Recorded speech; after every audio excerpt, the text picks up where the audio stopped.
fighting against addiction and finding your worth.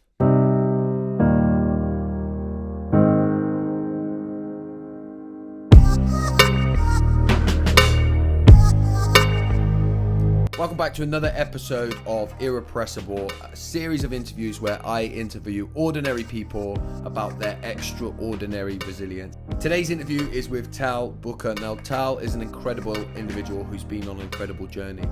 Tal originally struggled with his sensitivity and his sense of self and his value, and found himself in a place struggling with addiction. Yet today he finds himself a year clean and sober, and the way that Tal is able to articulate the feelings and emotions that he's struggled with and how he's managed to move through them and become the person that he is today is incredible. There's a lot for everybody to take away from this interview. Please, if you are new here and you've never seen what we do on this channel, as well as Irrepressible, I post lots of videos about sensitivity and dealing with emotional health. So please make sure that you subscribe, and if you like this video, then give it a thumbs up and share it with people that might need to see it today. I really hope you guys enjoy this interview. So Tal, my good friend, how are you doing? I'm very good, thank you. How are you? I'm doing all right, and it's genuinely real honor, real privilege to be able to have you on to do this. Thank you. Me too. Yeah, It's been a long time coming.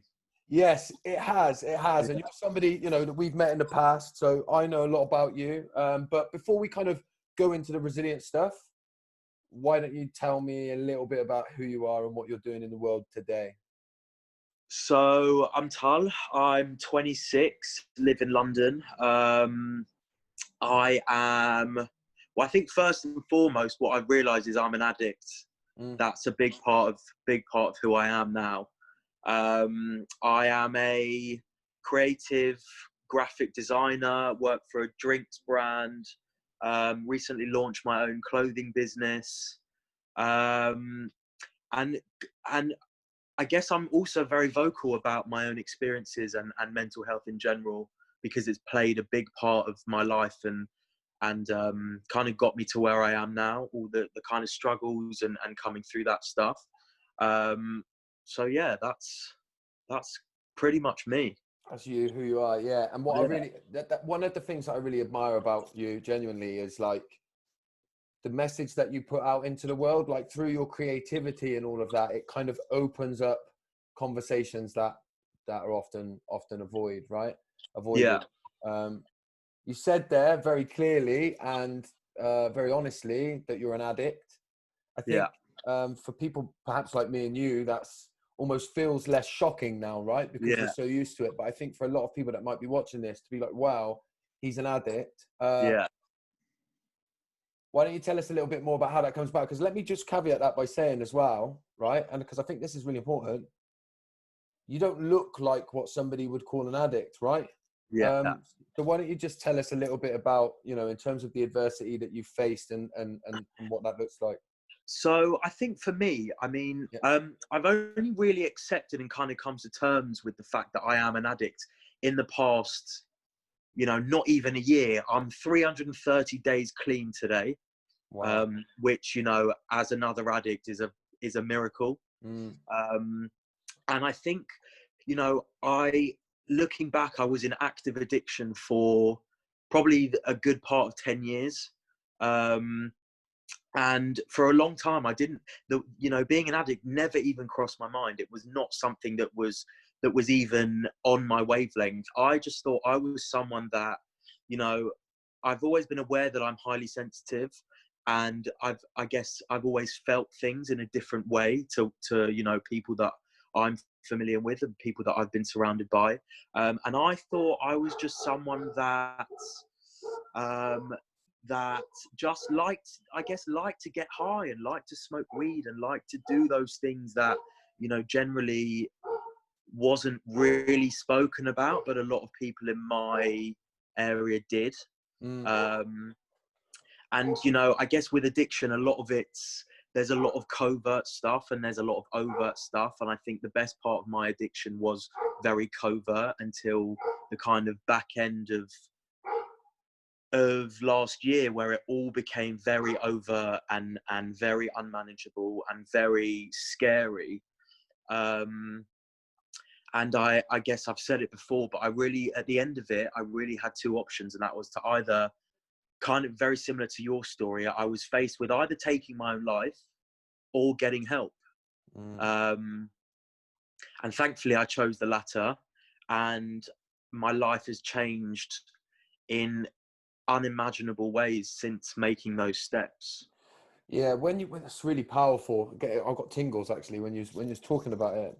Do you think in our society, because what you talked about there is like when you talked about it being quite covert and almost blending in, Yeah. do you think our society makes it quite easy to blend in what is an addiction, to blend into just looking like being a bit of a party animal or whatever it may For be? sure.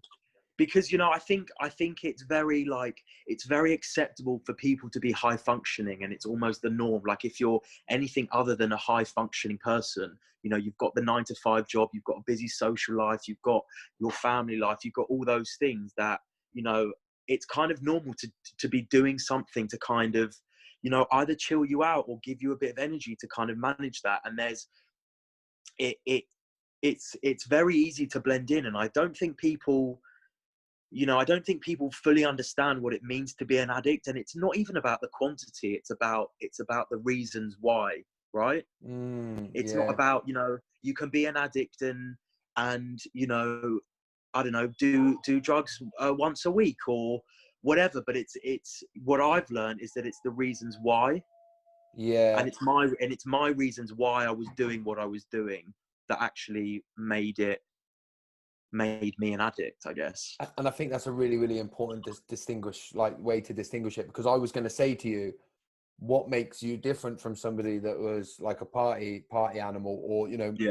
somebody that might even get high more than you do, right? Yeah, for sure. Yeah. But perhaps couldn't class themselves in an addict in the way that you did. So you talked about the reasons why you did it, right? What Yeah. would you say those reasons are?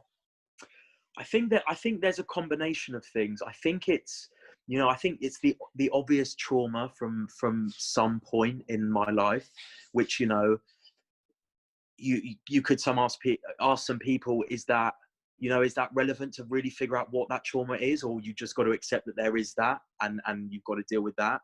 So I think there's a big part of it that is that. And I think it's also a combination of being a highly sensitive person, that the day-to-day things that happen in my life affect me very differently to the day-to-day things that happen in other people's. And it's not saying that my situation is better or worse than anyone, because on paper I come from a very loving family. I'm financially stable, I've got a good job, all these things. But actually that doesn't really make any difference, because it's just the way that I deal with things. And in the fellowship and in addiction, there's a lot of talk about dealing with life on life's terms, right?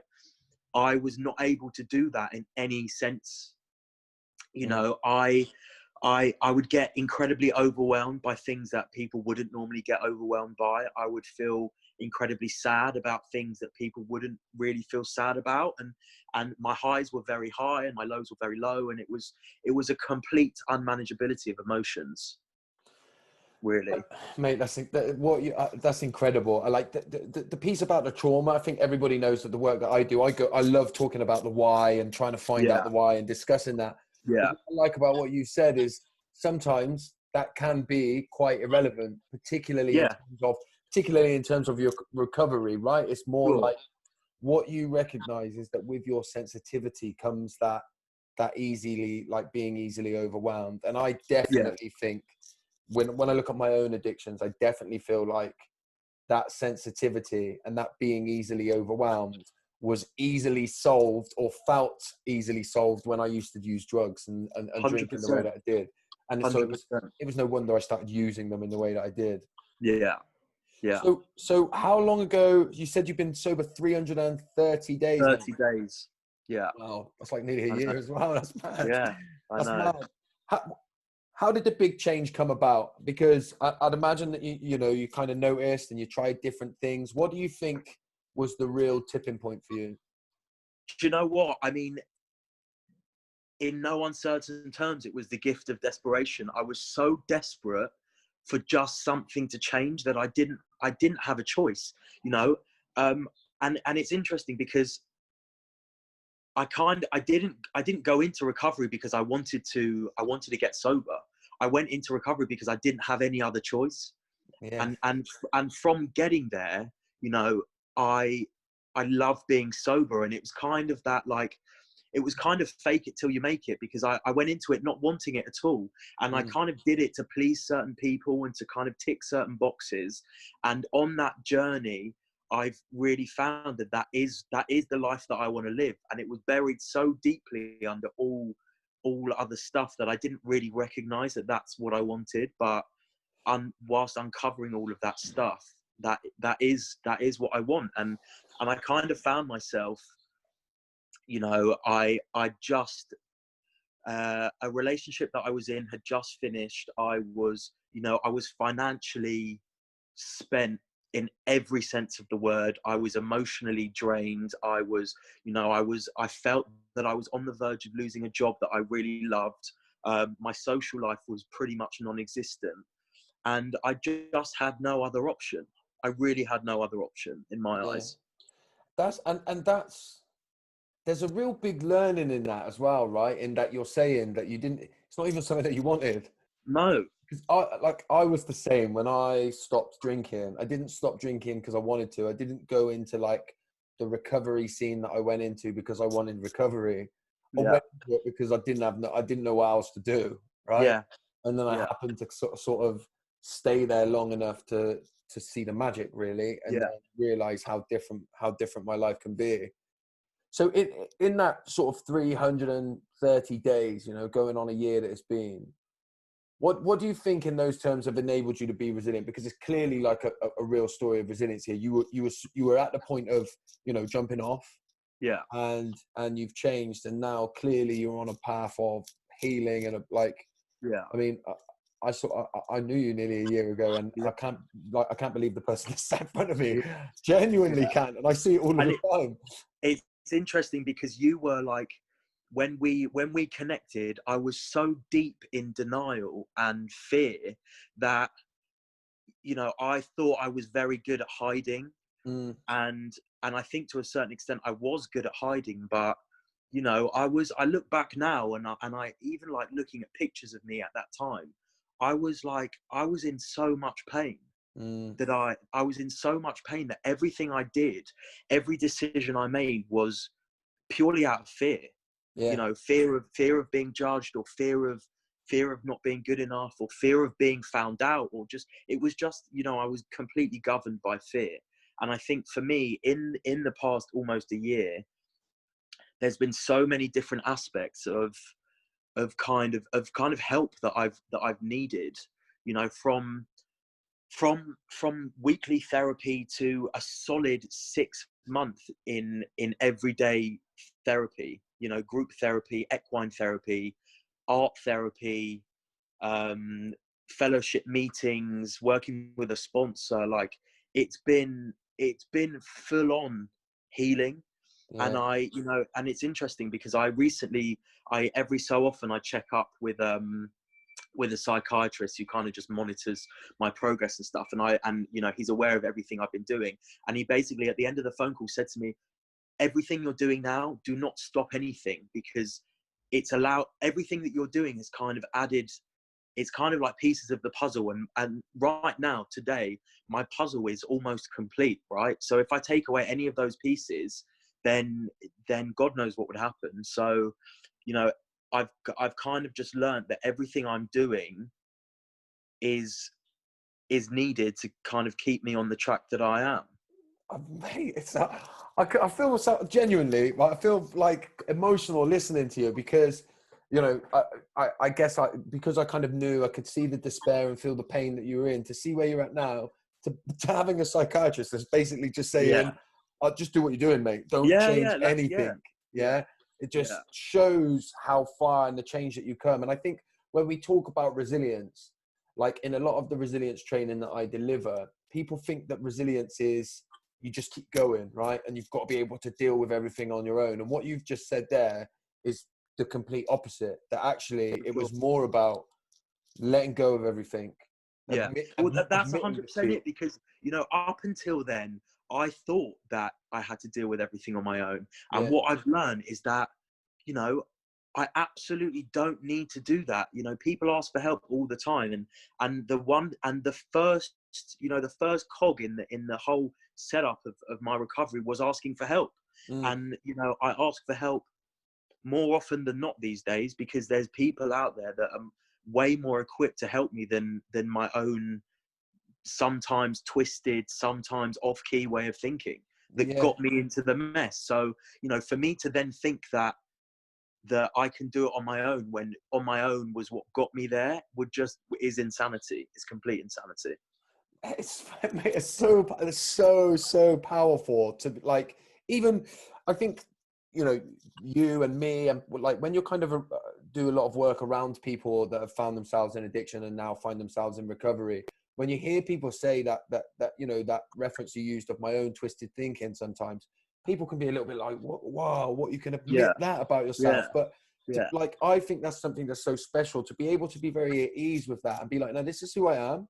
yeah, And, you know, one of the things I always teach with resilience is, you know your limitations, right? You know your flaws. And when you know them, as long as you know them, like, you know that sometimes your thinking can be twisted. So you have to yeah, work things through with somebody, right? yeah, Then yeah. it's not a weakness, is it? Because Exactly. you know And it, do so you know you deal what? with I it. think, and something that I've learned, and I kind of learned this very early on in when I went into treatment, was that, you know, I thought I was just a really bad person. I Mm, thought my morals were off. As a person, as a human being, as a member of society, I wasn't a good one. But what I've learned, and the first thing that my therapist said to me, was that you're not a bad person, you're just unwell. yeah. And it's like, that was like, that blew my mind, because for so long I thought that I was just not a good person. And I kind of almost like, I almost surrendered to just being a bad person. But hearing that I'm actually not well, you know, when someone's not well, what do? They take medicine. They, you know, they have some form of treatment, and everything I do is my medicine to combat my illness. Mm. Mate, I It think, really is that simple. mate, it's incredible. And it kind of ties into the sort of the last sort of question around stuff of, you know, if you could summarize what you've learned about yourself as a result of the experience of everything that you've been through, but particularly in the last year, from being at that point of suicide, you know, being very, Yeah, very close to it, and now just being the person that you are today, being so at yeah. ease and so comfortable with everything about who you are today.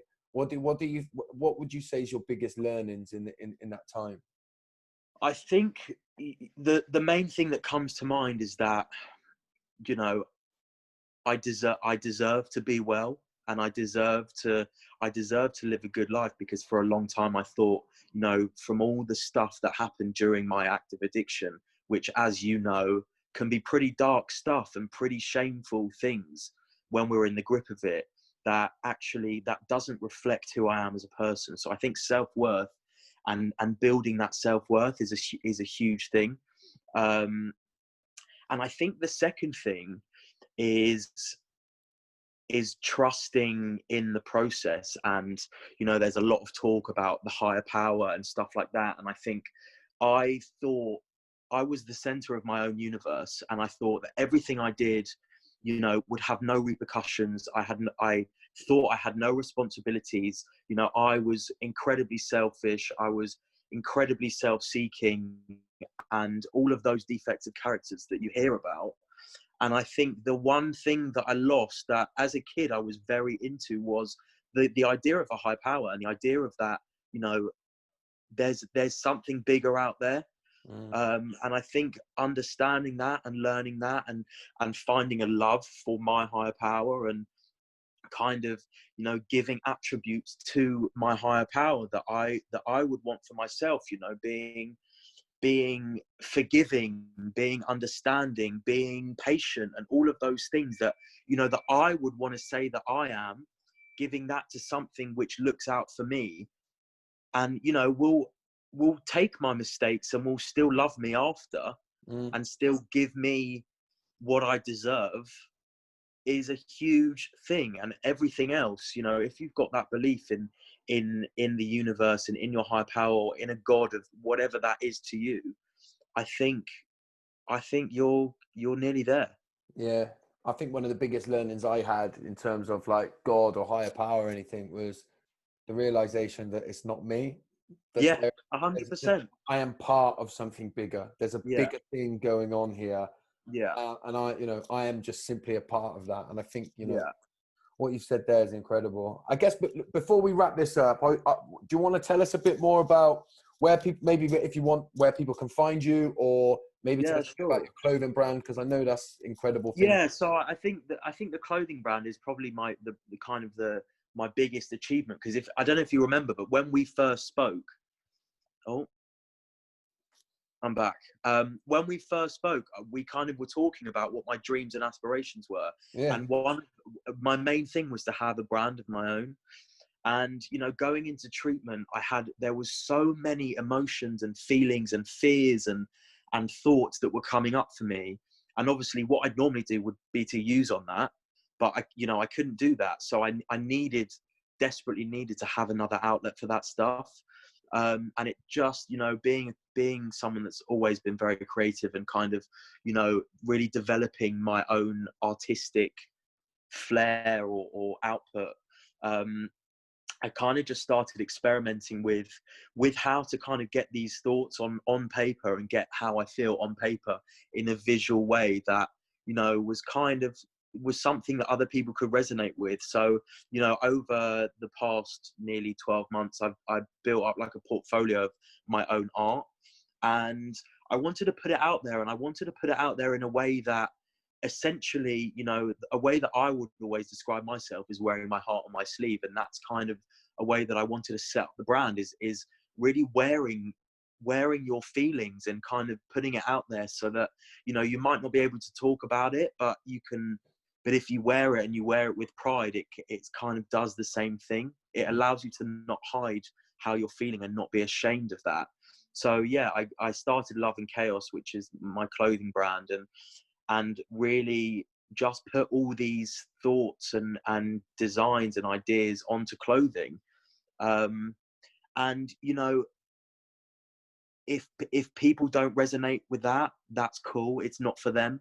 But if people do, then that's amazing. And so far I've had a great response, and I've had a lot of messages from people kind of saying how much they resonate with the designs and with the words and with the overall idea of it. And it's not something that I'm looking to make money with. Obviously that's a bonus.